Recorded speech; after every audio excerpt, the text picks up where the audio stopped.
we can't let the perfect be the enemy of the good. New Zealand is an example where this transition just must happen.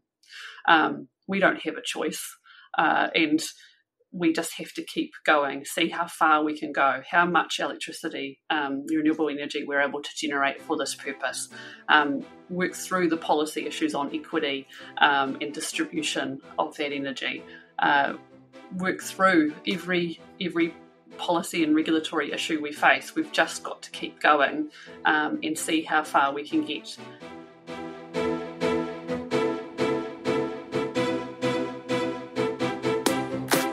Welcome to Sustainability in the Air, the world's first podcast dedicated to sustainable aviation. I'm your host, Shashank Nigam, the CEO of Exemplifying. Every Thursday, I have important conversations with top aviation executives, technology entrepreneurs, and policymakers helping aviation take climate action. Conversations that help separate the signal from the noise. Whether you are a frequent flyer or an airline executive, if you care about sustainability or simply love traveling, welcome aboard. My guest today is Billy Moore. Billy is a chief executive at New Zealand Airports Association. She does important work, sharing the voice of the airports in not just New Zealand, but decarbonizing the entire South Pacific airports community.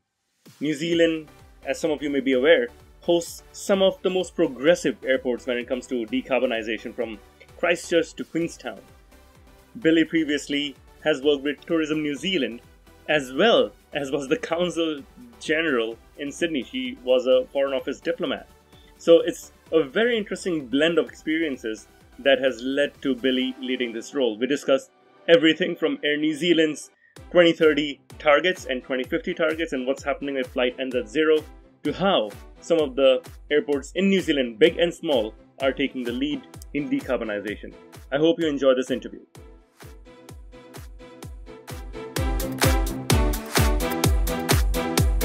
Billy, welcome to the podcast. It's great to finally have someone from New Zealand on the show.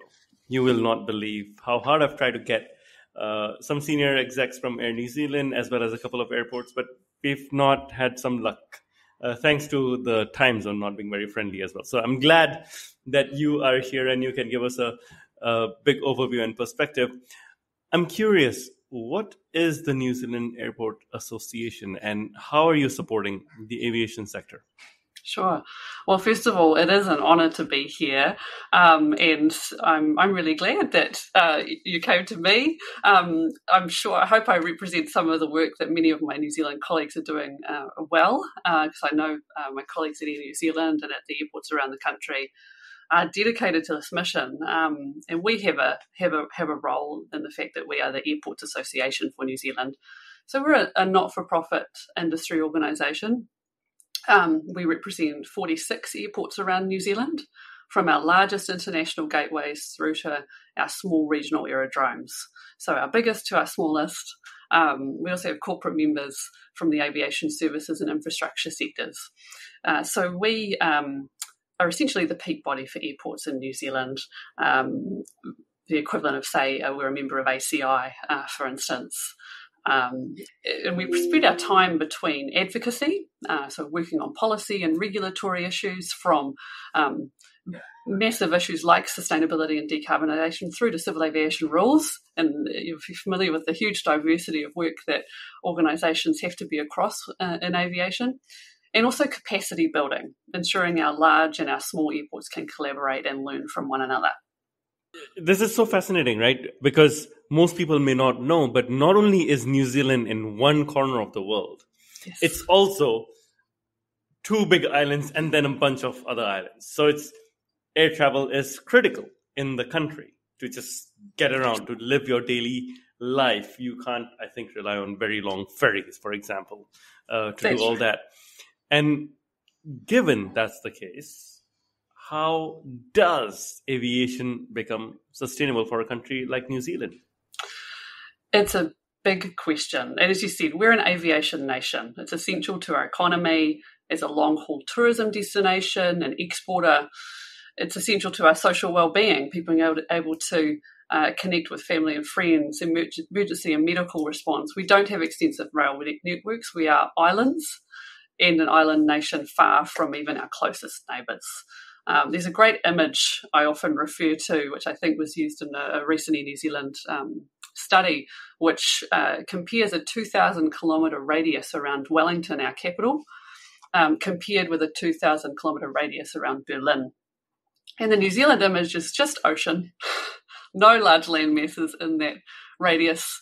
And for Berlin, almost all of Europe is covered.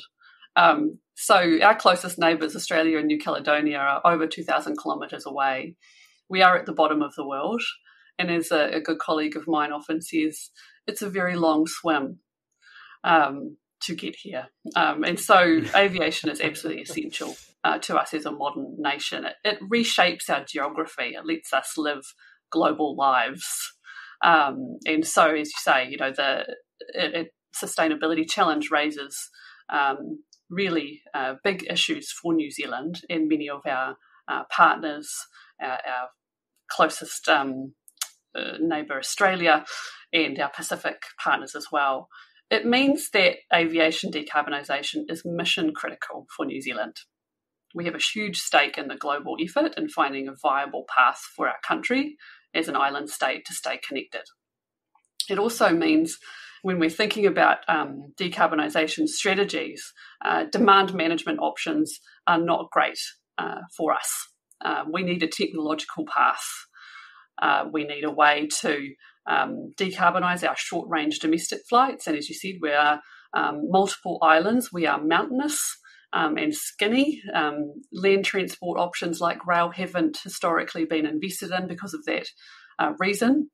So we need a way to manage the frequent short-range flights we have and those long-haul flights to keep us as a viable exporter and destination.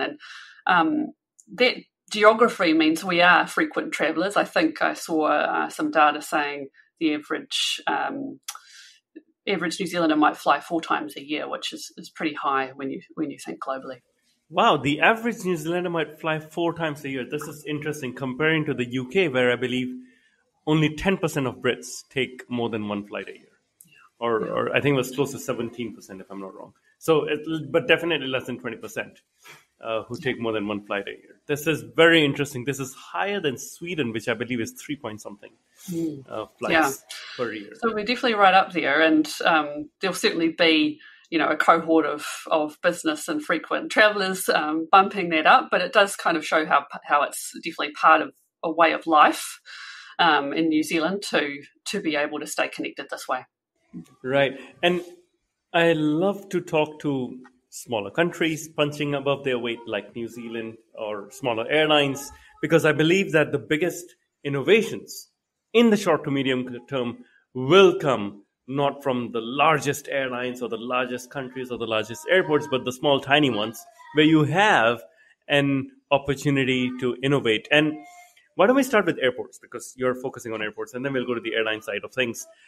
There are a couple of very interesting case studies that are coming out of New Zealand, and 2 that come to mind is Christchurch and Queenstown airports. Are you able to talk to some of the innovations that they are doing with the audience here? Yeah, sure. So it's a huge part of our work these days is working with airports to share their innovations across the network and to help them, as you've described, I think in one of your taglines, find the signal in the noise. There is so much going on globally. What makes sense for New Zealand to invest in now? And I think one of the big challenges we see across all airports is how we align airport infrastructure timelines with sustainable aviation tech development. There's chicken and egg challenges.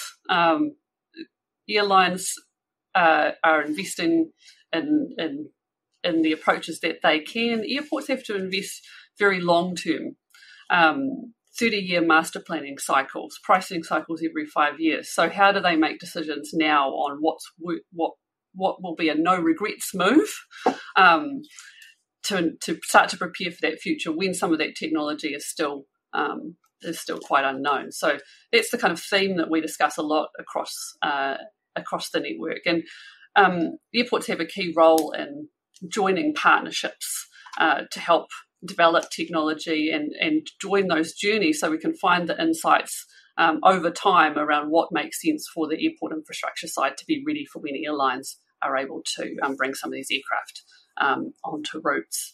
As you mentioned, Christchurch is a leader in this sense. Christchurch Airport is in the South Island. It's our second largest international airport, and has a absolute dedication to the decarbonisation effort. And one of the projects that they work on is called the Hydrogen Consortium. It's a group of Christchurch Airport, Airbus, Fortescue, Future Industries, Fabrum, a hydrogen innovator, Air New Zealand, and I may be missing one off the top of my head. But the group that they've brought together to evaluate the whole hydrogen ecosystems and supply chain that would be required for green hydrogen flights. And this is particularly interesting because New Zealand's flight, our route network lends itself to this work quite well in terms of the domestic flights that we have and their length. So we're hoping to see some really strong insights out of that process. Their first focus is on the ecosystem, and then in a future phase whether test flights might be possible.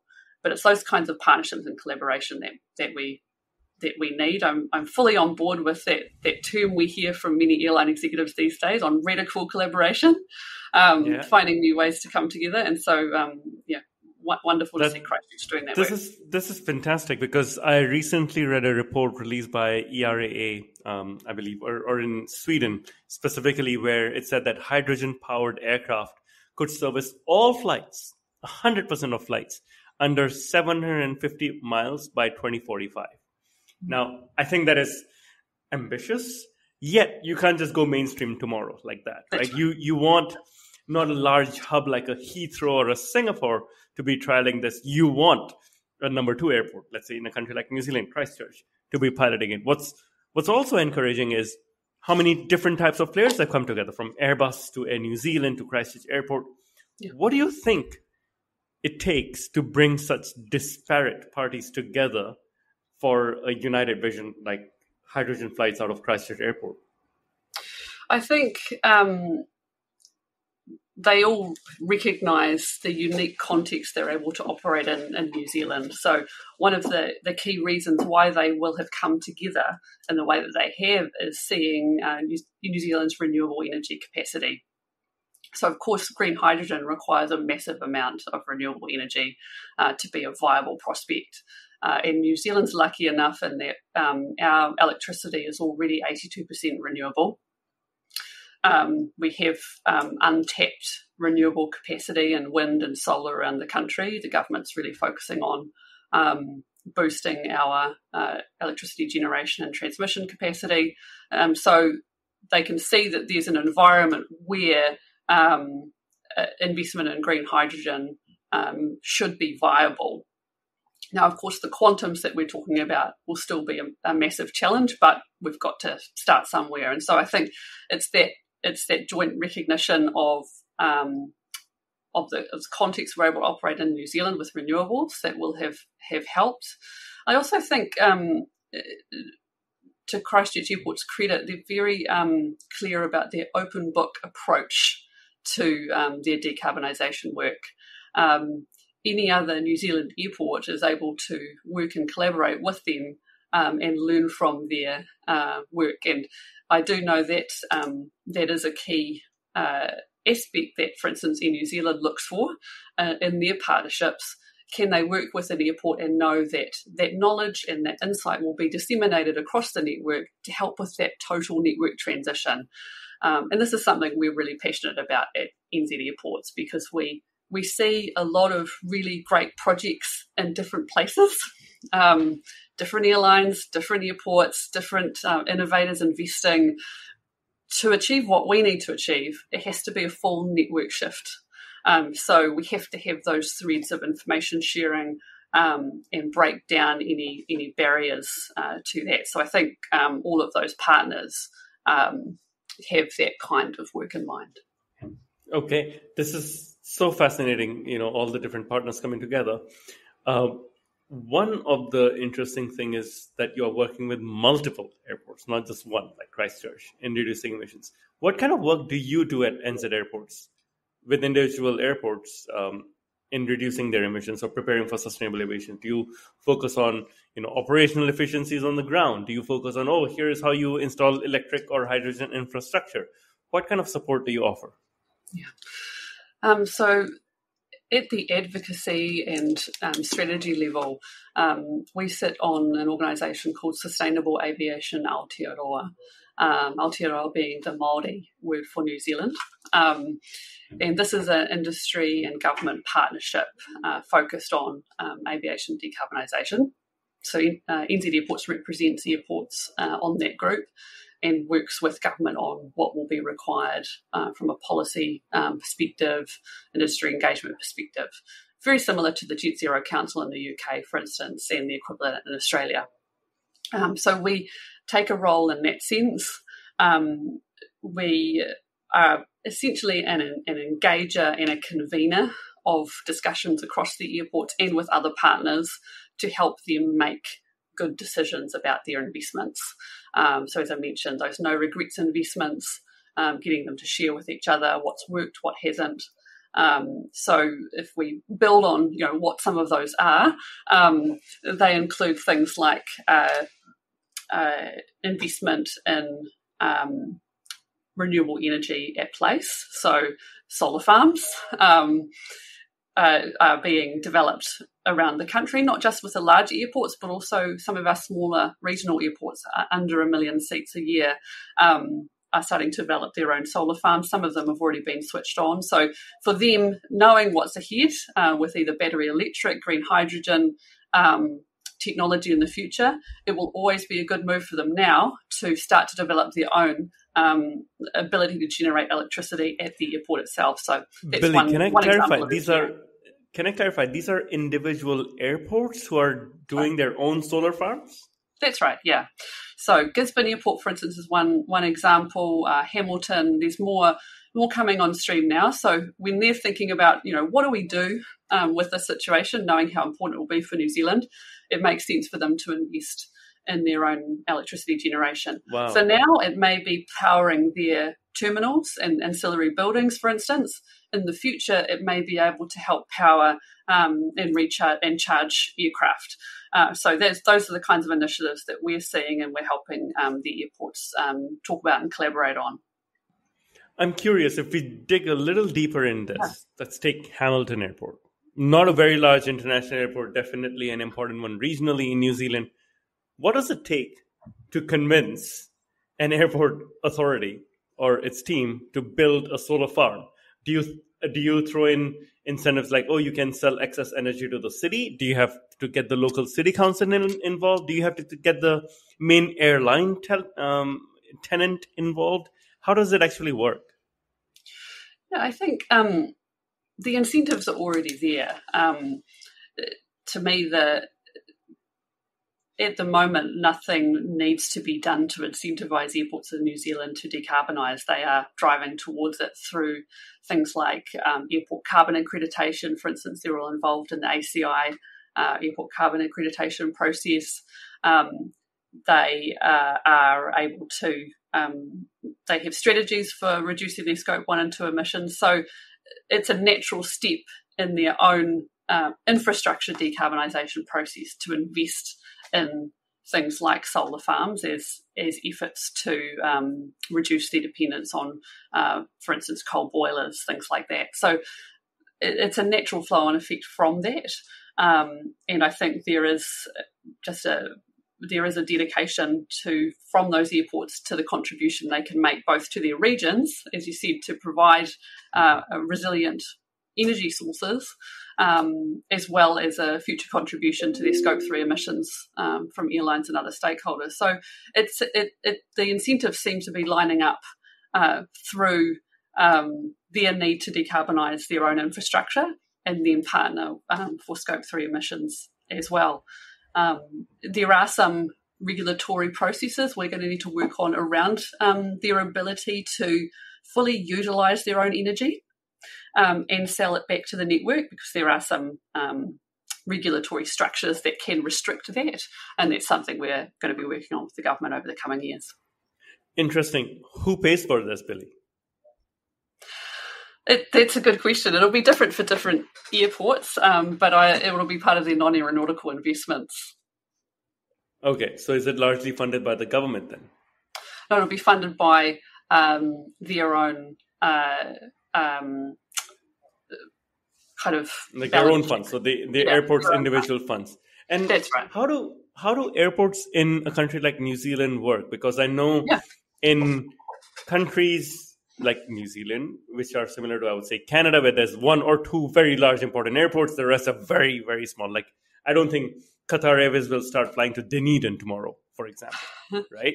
Or an Emirates A380, I don't think will start flying to Hamilton the day after tomorrow, even if they try. So there are usually one or two big airports like Auckland, maybe Christchurch. I think AirAsia X used to fly their A330s into Christchurch at some time, at some point. And then there are other much smaller ones. So in a place like Canada, you'll have Toronto Airport collecting a much higher landing fee and then subsidizing other airports in Ontario or even in other parts of the country, which may not be benefiting from such huge fee.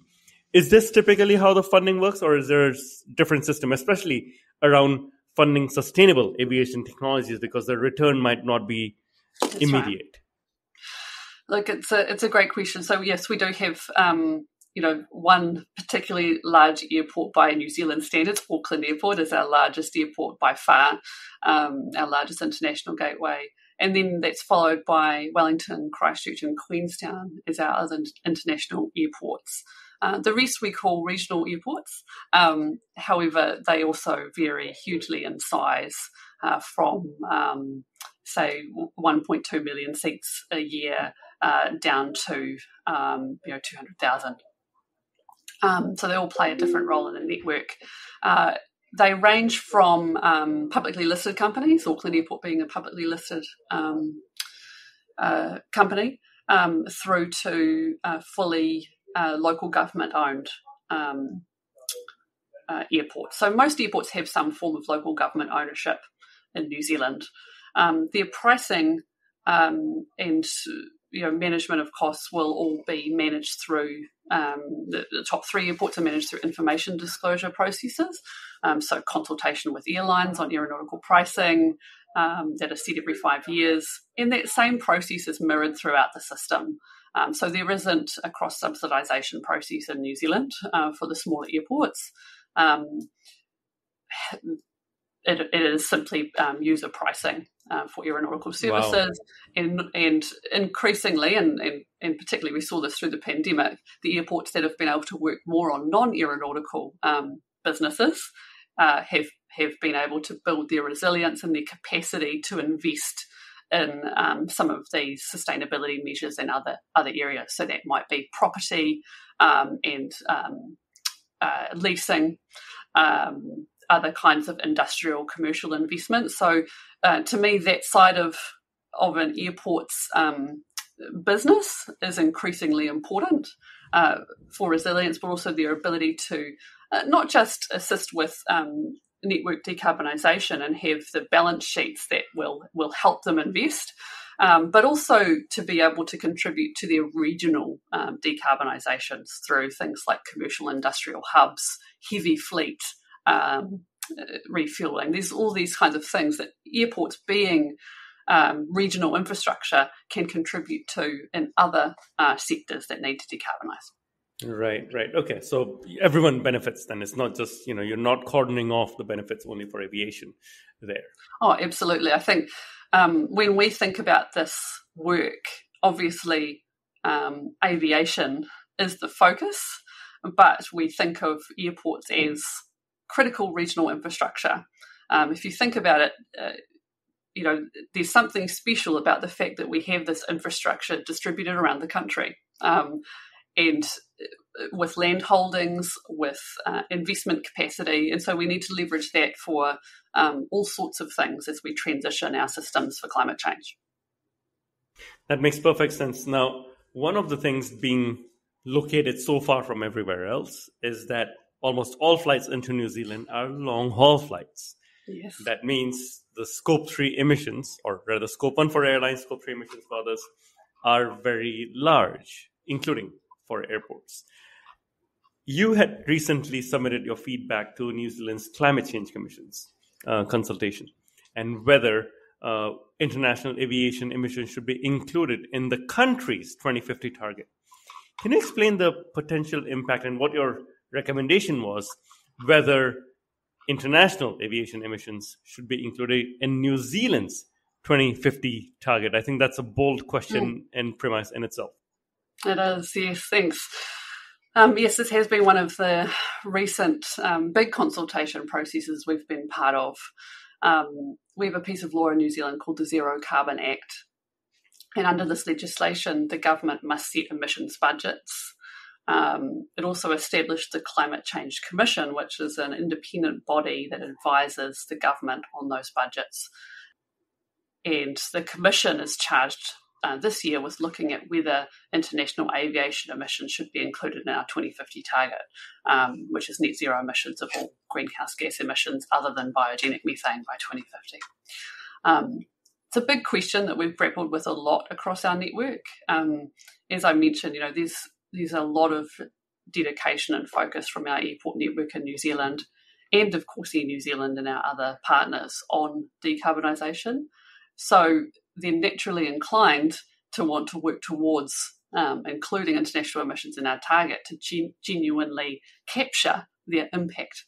However, we're also a small country that depends on multilateral action.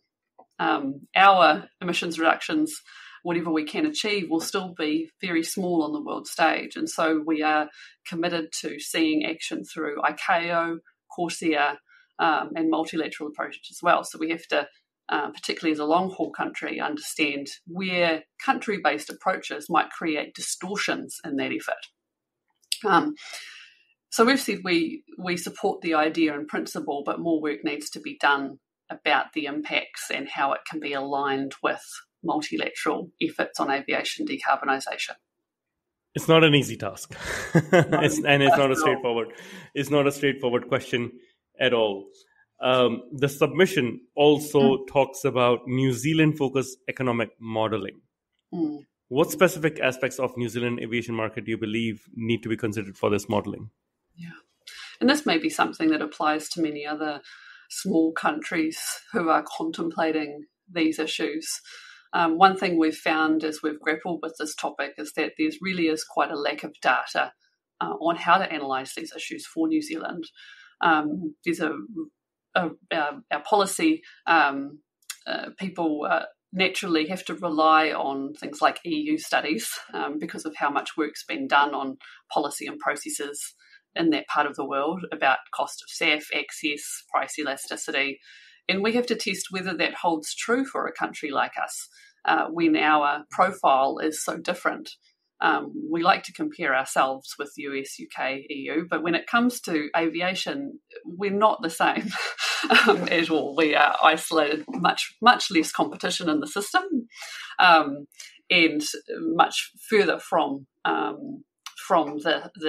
SAF access, for instance. So we're keen to make sure we do that work to see if there's any variation in the conclusions that needs to be applied to us.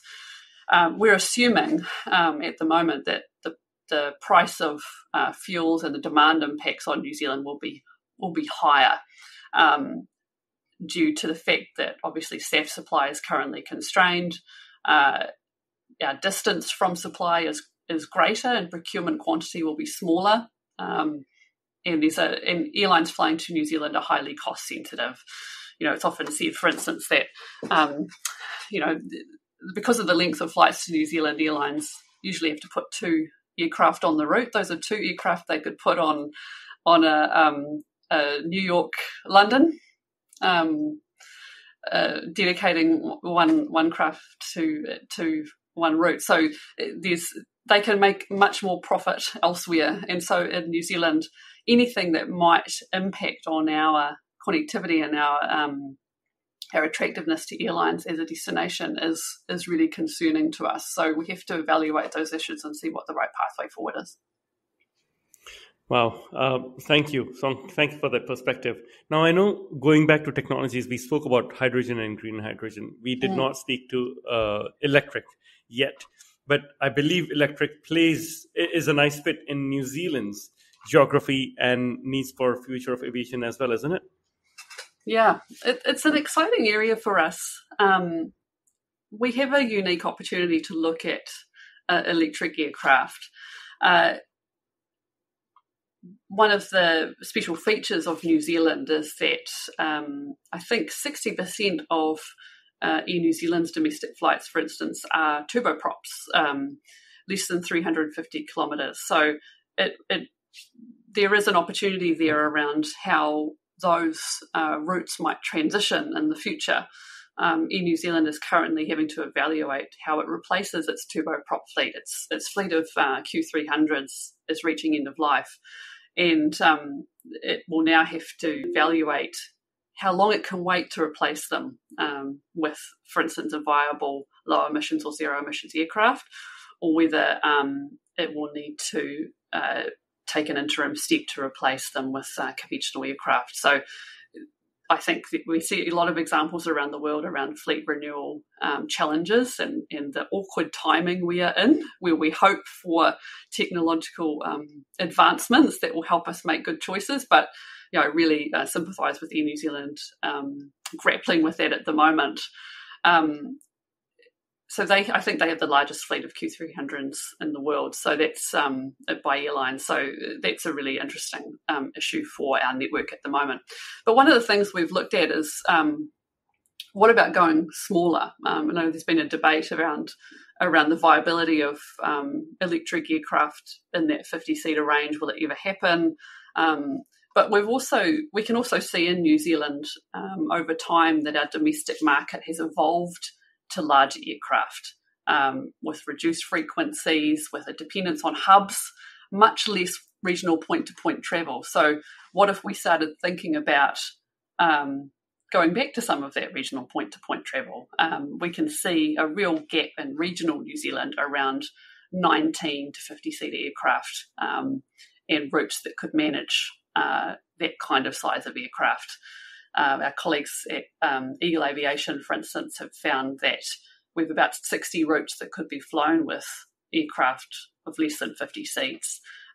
So if that type of aircraft does become available, the upfront costs can be managed by the airports, which we've touched on a little bit. That could create a net increase in connectivity if we're able to invest in that type of capability in New Zealand. Are you able to talk to us about Flight NZ0 project at Air New Zealand as well, given it's the largest airline and what role you're playing in that? Yeah. Look, I have to say it's been fantastic to see Air New Zealand's collaborative process on Flight NZ0 with the airport network here. And it's exactly the kind of collaboration I think we're going to need to see more of. So speaking for them as best I can, Air New Zealand is stepping through quite carefully the phases it needs to work through to understand what's going to be viable for New Zealand in terms of new aircraft technology. And one of those stages is what they're calling a commercial demonstrator, a beta alia aircraft, which will be used for postal services initially. And they will be partnering with Wellington and Marlborough airports. So if you think of New Zealand, Wellington is at the bottom of the North Island, Marlborough airport is at the top of the South Island, and so the route for this electric aircraft will be between those two airports. And I have seen some commentary about, this won't solve aviation decarbonisation? Of course it won't. And I don't think anyone suggests that it will. But the reason why it's so important and why it's such a helpful step for us is that it creates the opportunity for us to see, what infrastructure is required to maintain this route. What do airports need to invest in? And Wellington and Marlborough Airport will take a leadership role with us helping to disseminate that information around the network. It also helps Air New Zealand start to evaluate the commercial viability of this type of service. And that's absolutely critical for them to make good choices around investment. So it's one of those things where you have to start small, but this should be coming online in 2026. We'll start to see it moving between those two airports. Consumers will see it and start getting engaged in what this means for the future of aviation in New Zealand, which is really essential. And we'll have ongoing insights that help us start to think, okay, what investments can the rest of the airport network make now that will mean any future expansion of a similar type of capability is going to be that much easier in coming years. So one particular part of that's been particularly good for us has been the expressions of interest process that Air New Zealand ran. So they created documentation, put it out to all airports in New Zealand saying, here's what we want to do with this aircraft to help us prepare for the future. Put in your bids for hosting it, for being airport hosts. All the specifications, requirements, everything an airport needed to know, the types of partnerships that Air New Zealand would be looking for with local government organisations and the community, for instance, to that level as well, not just the technical stuff. And almost every airport in New Zealand applied. And to me, that really just tells you everything. It provided a process where everyone could engage. Many of those airports knew they'd never be right for that project, but they knew it was an exercise that would help them prepare for the future. It would test their readiness and their capability. Do they have enough electricity? Would they be able to do the recharging? What's their electricity transmission looking like? What about their space requirements at the airport? So they used it for that purpose. And so that EOI process has been hugely beneficial, and it's been great to see the airports embrace it for what it was going to deliver for our network. So yeah, I'm thrilled by that process so far. Yeah, I love that RFP approach that Air New Zealand did as well for the airports, for technology partners. And what is it? I think 2028 for their first hybrid electric flight, I think it is. For the commercial demonstrator, 2026, I believe. 2026. There you go. I'm really looking forward to it. I love how the country's coming together. Of course, Air New Zealand is the largest airline in the country. It's not there are 15 other airlines, vying for the same audience. So it's very nice to see how this is working out in a sandbox where you can isolate, test and share the results with the world. So I'm very, very keen to see what comes out of it. Looking ahead, what do you see as the biggest opportunities and some of the challenges for sustainable aviation in New Zealand over the next decade? Not just next couple of years, but the decade. Oh, yeah. For us, I think we have to go back to the SAF conversation in the first instance. We've talked a lot about long-haul travel. SAF is still the biggest part of our solution, even with the new technology we hope to explore on green hydrogen and electric aircraft. So for New Zealand at the moment, we've got a considerable amount of work to do on policy and regulation to make sure we are part of the SAF market and ready to procure and supply SAF ourselves. And as we talked before, the distance that we have from the main SAF markets in the world at the moment does keep me up at night. And I'm keen for a really big push on that issue, which we're working at the moment with partners through Sustainable Aviation Aotearoa on that issue. So The big opportunity we have is with our closest partner, Australia. Been really encouraged by the process they're working through right now on consulting on supply and incentive options for developing their biofuels industry.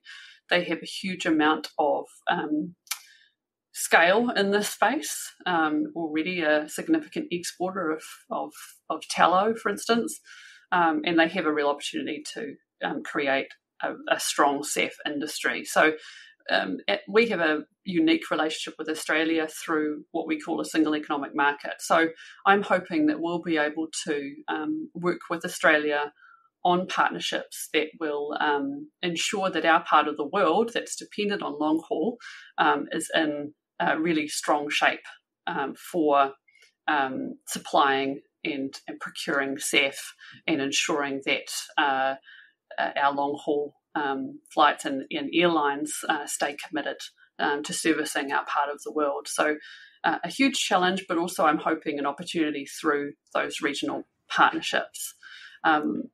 To be honest, I think we've got to just keep on biting off each stage. I do want to acknowledge, there are detractors globally on a lot of this work.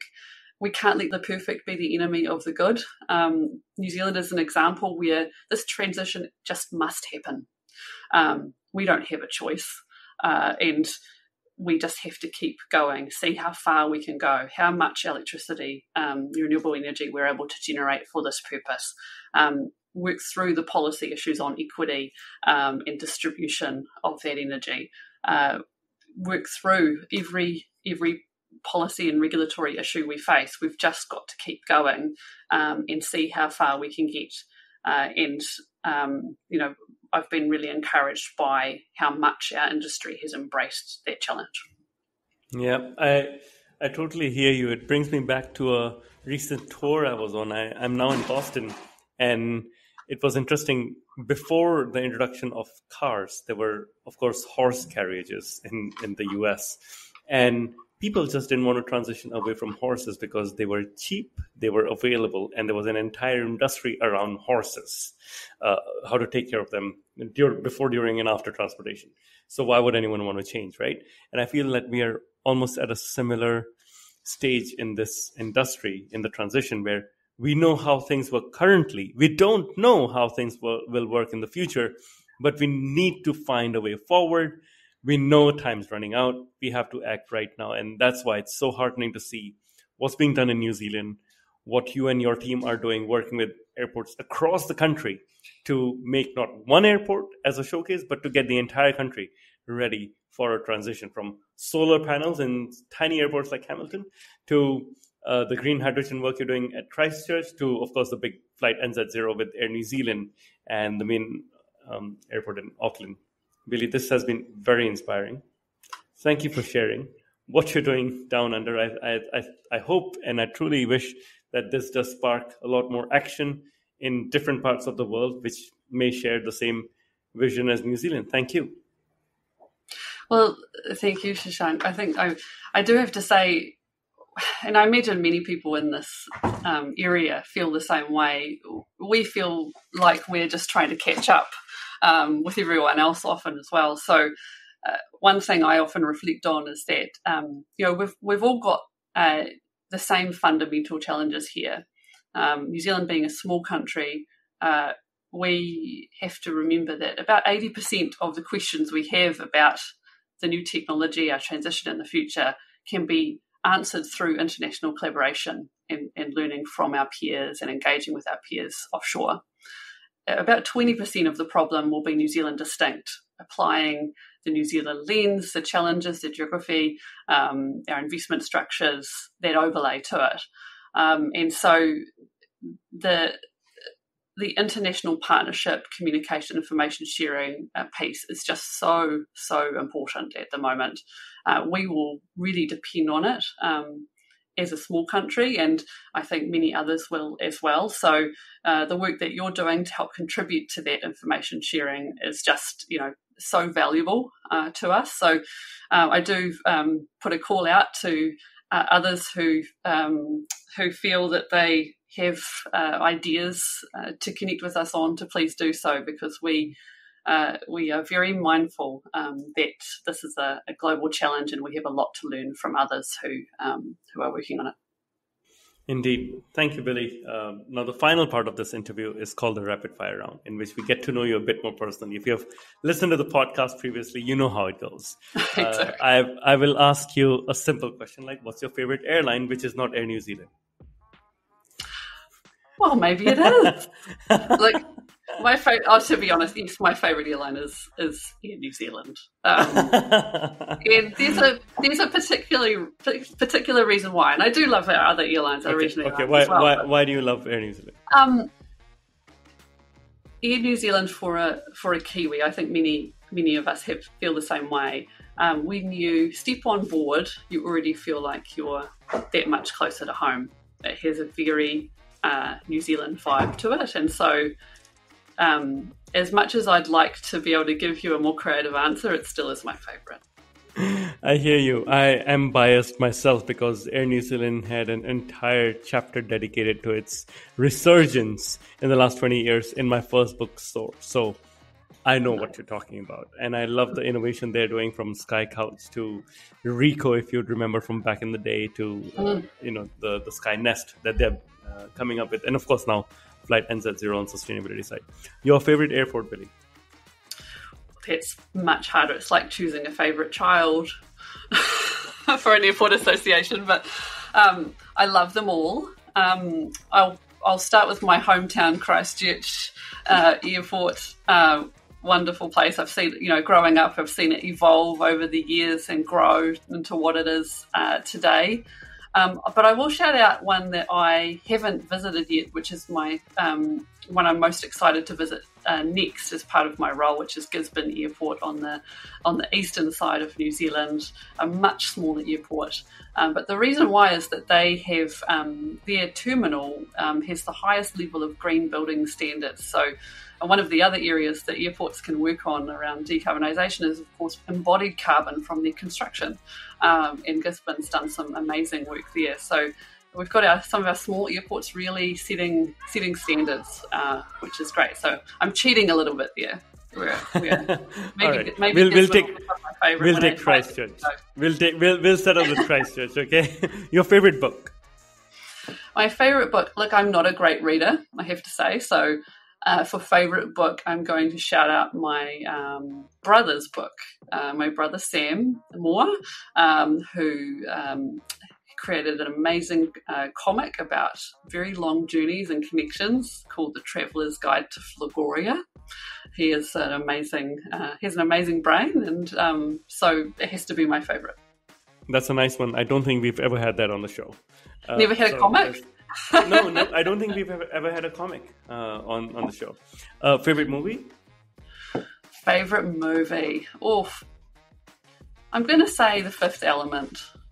Okay, that's a good one. Good choice. What do you do in your free time?